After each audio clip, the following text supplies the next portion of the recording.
Estamos de volta então na nossa segunda aula e como eu disse no final da aula anterior, a gente vai partir daqui compreendendo um pouquinho o que são os protocolos assistenciais, para que a gente possa voltar lá no slide anterior, que foi o slide da última aula, e explicar um pouquinho sobre as infecções relacionadas à assistência à saúde também, tá? Então uma coisa interliga a outra.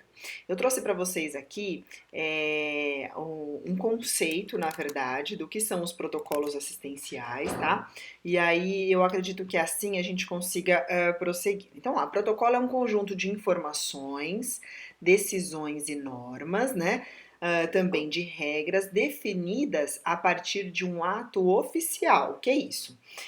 Quando vocês estiverem lá no estágio ou trabalhando já, ou se já trabalham enquanto auxiliares em uma instituição, eu tenho certeza que vocês já ouviram falar, tem que seguir o protocolo, tem que seguir o protocolo, tem que seguir o protocolo. E há, infelizmente, aí um consenso de alguns profissionais da saúde, seja técnico, auxiliar ou enfermeiro, que dizem que protocolo é só no papel, que protocolo é bobagem, que protocolo é uma coisa que não condiz com a realidade. Na verdade, quem faz esse protocolo normalmente são enfermeiros ou, né, um grupo assistencial que está relacionado à prática. Então, é um grupo assistencial que minimamente entende quais são os pontos que devem ser considerados em relação à assistência e quais os pontos considerados em relação ao que a instituição provê, né, para o trabalhador. Então, nunca é uma decisão.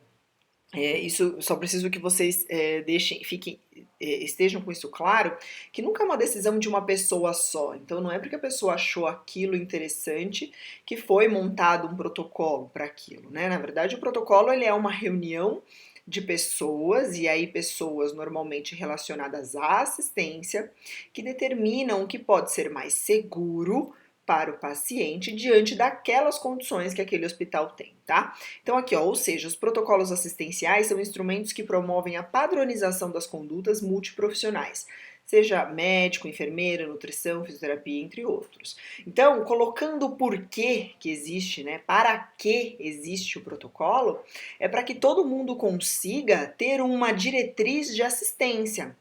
Quando eu digo diretriz, eu quero dizer uma linha de raciocínio, né, de assistência. Por exemplo, eu acho que o meu paciente na UTI não tem necessidade de fazer troca de decúbito a cada 2 horas. Isso porque é um paciente que já tá com uma escara mesmo.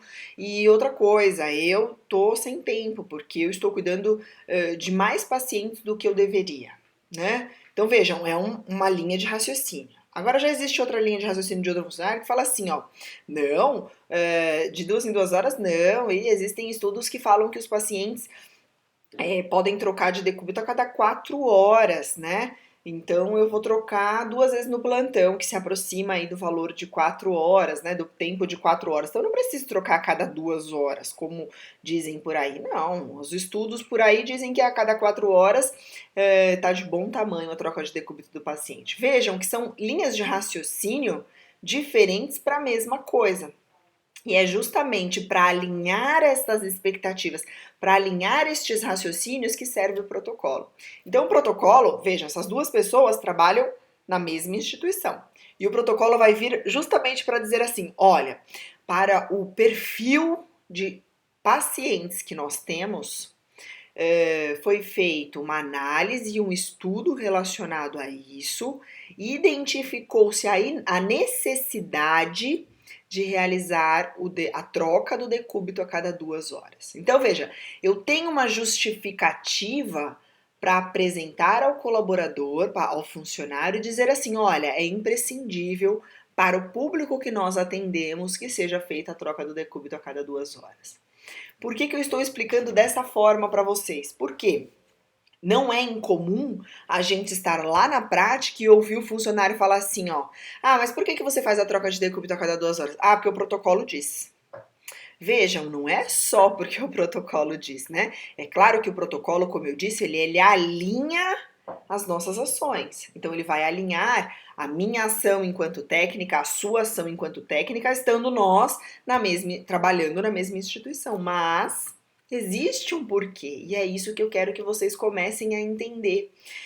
Porque eu quero que vocês sejam, a minha intenção é que vocês sejam aquele colaborador que entendam o porquê fazer o que vocês fazem, né? Então não é simplesmente porque o protocolo diz, veja, eu disse quando eu falei do protocolo que para a nossa realidade, ou seja, para o público que nós atendemos, né? No exemplo que eu dei, para o público que nós atendemos, viu-se que há sim a necessidade de mudança de decúbito a cada 2 horas. Isso porque são idosos, são pessoas com comorbidades associadas, né? Além daquela que está tratando na internação. São pacientes ou pessoas que já têm uma fragilidade maior de pele, são pessoas que estão em um quadro de desidratação associado. Então, por estas razões, e tudo isso estará escrito no protocolo, é que a gente tem que fazer a troca de decúbito a cada 2 horas neste caso. Veja, isso foi um exemplo que eu coloquei para vocês. Para nós aqui, vocês vão entender quando a gente for falar das infecções relacionadas à assistência à saúde. Então, lá, dando continuidade. Eles organizam e facilitam a tomada de decisão do profissional e aumentam a segurança do paciente, diminuindo o risco de erros e eventos adversos. Isso por quê? Porque não vai ficar ao meu critério, não é mesmo? Vai ficar a um critério estabelecido já por um grupo de pessoas que analisou aquela situação. Então, o protocolo ele serve justamente para alinhar o nosso trabalho. Ele vai dizer, olha, se for feito desta forma, aumenta a segurança do paciente, diminui o risco de erro e de possíveis eventos, né, ou efeitos adversos. Então, o protocolo ele serve justamente para isso. E voltando lá no nosso protocolo de prevenção de IRAS, lê lá, ó. Algumas intervenções são recomendadas para cada bundle. Essa palavrinha que vocês estão vendo aqui que eu falei, que é bundle, nada mais é do que também um tipo de protocolo, tá? Eu não vou dizer para vocês que um bundle é igual a protocolo, porque muda, mas a ideia é basicamente a mesma. Quer dizer, basicamente, que é uma diretriz para a tomada de decisão de algum procedimento. Então, olha lá, ó. Para a gente minimizar, né, ou prevenir as infecções relacionadas à assistência à saúde, quando a gente fala de um paciente que está em assistência ventilatória, e aí eu preciso que vocês saibam o que é isso, tá?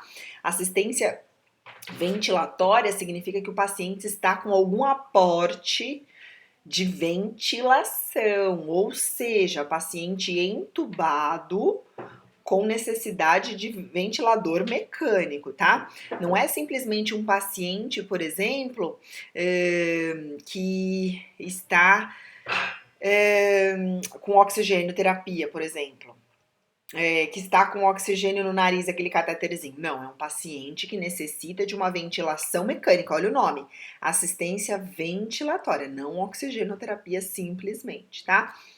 Então, para esse paciente, para que a gente evite, olha lá, para que a gente evite alguma infecção relacionada à saúde, é necessário que esse paciente permaneça com a cabeceira elevada lá, ou posição de Fowler, como nós costumamos falar, ou decúbito de 30 a 45 graus.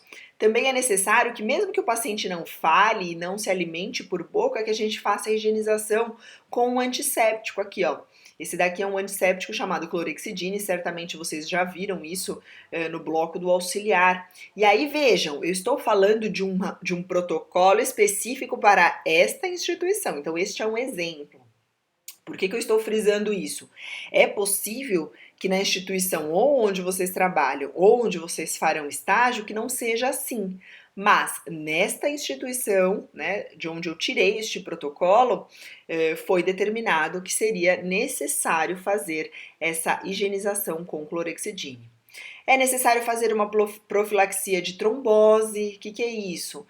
Muitas vezes tomar remédios anticoagulantes para evitar trombose venosa. Profilaxia de hemorragia digestiva, porque já que o paciente está tomando anticoagulante, ele pode ter alguma hemorragia. Interrupção diária de sedação, isso para ver se o paciente responde de forma positiva ao tratamento. Então, o paciente com ventilação mecânica está sedado, por quê? Porque ele está dormindo. Só que diariamente é necessário que a equipe médica prescreva esse desmame, né, dos sedativos para ver se o paciente reage por ele mesmo. E a avaliação de possível extubação, o quanto antes possível, tá? Claro, pessoal, que nada disso vai ser decisão só da enfermagem, mas também é claro que não será uma decisão só médica. Por que eu tô falando isso? Porque somos nós da enfermagem que estamos 24 horas com o paciente lá dentro da UTI. Então, se você está cuidando do seu paciente, você tem a percepção de que ele está desconfortável, é você quem vai colocar isso de forma técnica e clara para o médico, para que ele entenda qual é o melhor tratamento, né, a sequência de tratamento para aquele paciente. Então vejam, isso daqui é um protocolo. Todo paciente com assistência ventilatória tem que seguir esta. Aliás, todo profissional que cuidar tem que seguir isso aqui. Olá, processo venoso central. E aí vocês têm que lembrar que eu disse que era central e o que era periférico. Veja, optar preferencialmente por veia subclávia, tendo acesso pela jugular interna como segunda opção. Olha como que a gente precisa saber de anatomia. Quando eu falo que um paciente está com um catéter em subclávia, aqui ó, minha clavícula, veja. Então ele estará com um acesso provavelmente aqui embaixo na região do tórax, não é mesmo? Então ele vai pegar esta veia que está aqui embaixo deste osso, veia sub, abaixo, clávia, clavícula, tá? Então esta é a primeira opção quando o médico vai fazer a punção do acesso central. Mas se o paciente não conseguir pegar ali, né? Se o médico não conseguir pegar aqui neste paciente, dá-se como opção aqui, ó, a veia jugular. Mas vejam, olha como a gente precisa saber de anatomia. Acesso central é veia jugular interna. Por que eu tô falando isso? Eu não sei se aqui vai dar pra ver, ó. Minha veia tá saltando aqui, ó. Esta veia que a gente vê saltando aqui, ó. Ops, aqui, ó. Esta veia que vocês estão vendo bem aqui saltando, ó, é a minha veia jugular externa. Veia jugular externa não é considerado um acesso central, tá? Veia jugular interna, sim. Por quê? Porque é esta que desemboca lá no átrio do coração, tá? Então o médico sempre vai seguir isso daí. Todo médico que for pegar um acesso central tem que fazer isso, tem que dar opção primeiro, escolher a primeira opção como a veia subclave e depois jugular interna, se for o caso, né? Olha lá, máxima barreira de proteção na inserção e analisar diariamente sinais flogísticos. Olha esse nome aí que nós conhecemos já aparecendo novamente. Máxima barreira de proteção na inserção tá aqui, ó. Significa que trata-se de um procedimento estéril, de um procedimento asséptico. Ou seja, se a gente for auxiliar o médico a pegar um acesso central, ele precisa fazer todo o procedimento de forma asséptica. Então a gente precisa garantir a abertura do material estéril, a gente precisa garantir que não contamine a região, a gente precisa garantir que a região esteja higienizada antes da asepsia ou da antisepsia, né? O correto é falar antisepsia. Então, tudo isso vai fazer com que a gente garanta que seja um procedimento asséptico, ou seja, a máxima proteção de barreira, tá? E ainda assim, diariamente, como nós fazemos, né, a troca do curativo e nós observamos diariamente o acesso, a gente precisa analisar sinais flogísticos. Qualquer menor sinal flogístico na região, a gente comunica o médico e certamente ele vai pedir para sacar este acesso. Por quê? O paciente pode ter uma infecção de corrente sanguínea a partir daí, tá? E analisar a necessidade do acesso e sua continuidade. Então, é nós que vamos junto com a equipe, certamente a equipe médica e os enfermeiros, né? Nós técnicos vamos lá falar, olha, o paciente tem mais 2 dias de antibiótico, a gente não pode esquecer, talvez não haja mais necessidade desse acesso aí. Quanto menos acesso o paciente tiver, melhor para ele, porque menos porta de entrada para infecção, né? Então vejam, tudo isso, gente, para falar que é um protocolo. Por quê? Porque a gente tem que seguir isso. A gente tem que saber que tem que seguir esse passo a passo. O médico tem que saber que ele tem que seguir esse passo a passo. A gente tem que saber que tem que abrir o material de forma estéril. A gente tem que analisar diariamente o sinal flogístico. E a equipe inteira vai analisar a continuidade do acesso, do uso do acesso, né? Então, o protocolo vem para nos lembrar o que deve ser feito e para que todos possam fazer exatamente a mesma coisa, garantindo a segurança do paciente. O último que eu vou analisar com vocês está aqui, ó, sondagem vesical de demora, que é um dispositivo bastante acessado por nós. Por quê? Porque na maioria das vezes o paciente que está lá na unidade de terapia intensiva usa, né, com bastante frequência aí a sondagem vesical. Então, olha lá, primeira coisa, a necessidade de sondar esse paciente. Por que eu digo isso? Porque às vezes, gente, o paciente consegue usar comadre numa boa, ou mesmo a fralda. Mas veja, isso tem que ser uma decisão tomada em equipe, né? Por quê? Porque não é só para o conforto da equipe, é para a segurança do paciente. Então, às vezes, se o paciente tem condições de fazer as suas necessidades fisiológicas em comadre, não há necessidade de eu colocar esta sonda nele. Então, nem sempre aqui a decisão vai ser tomada pelo médico único e exclusivamente. Não, a gente pode sim intervir, né, conversar a respeito, desde que a gente respeite aí a competência, né? Então falar para ele, olha, doutor, esse paciente aqui tem condições sim de fazer xixi na comadre. O senhor acha que há necessidade da sonda vesical, né? Isso porque sonda vesical é mais uma porta de entrada para que esse paciente tenha infecção, tá?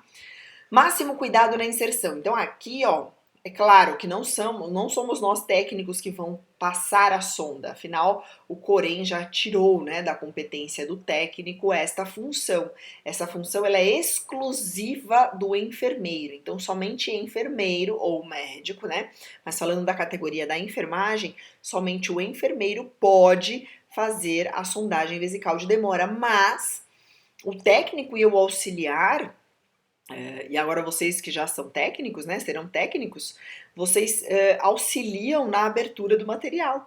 E aí, ó, entra nesse máximo cuidado na inserção. Isso por quê? Porque é necessário que este material também seja aberto de forma asséptica, né?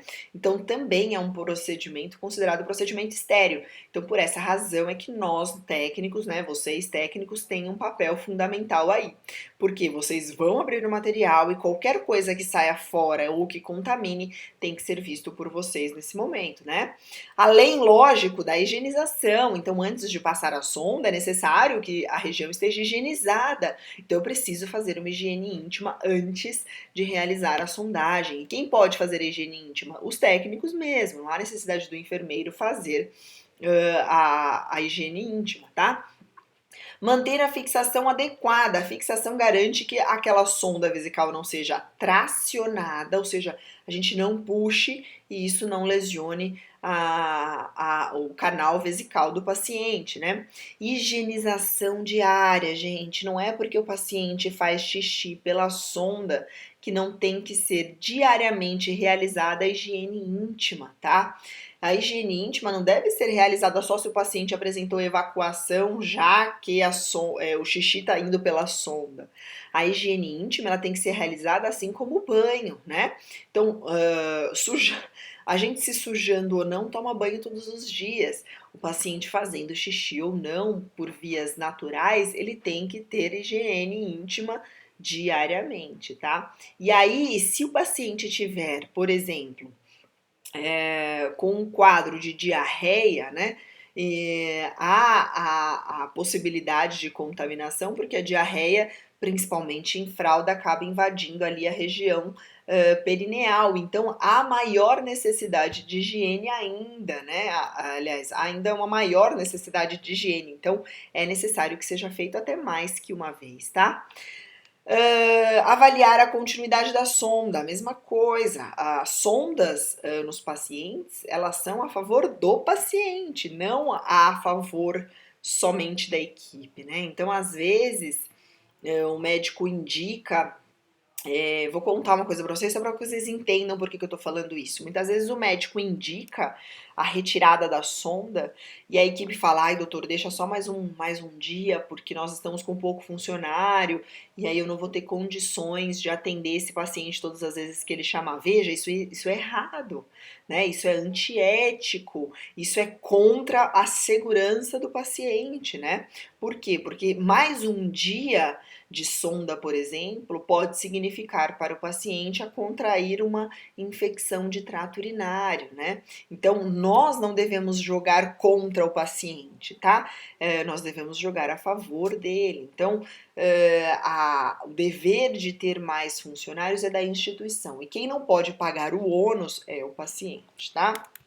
Então aí, ó, deixei para vocês o que são os protocolos e aí, ó, toda unidade deve estabelecer um manual de normas, rotinas e procedimentos assistido pelo responsável técnico, chefia de enfermagem, farmácia, serviço de manutenção, controle de infecção hospitalar, entre outros. Então é dever de todo mundo, pessoal, tomar conta aí desse manual de normas. Mais uma vez, manual de normas significa manual de protocolos, né?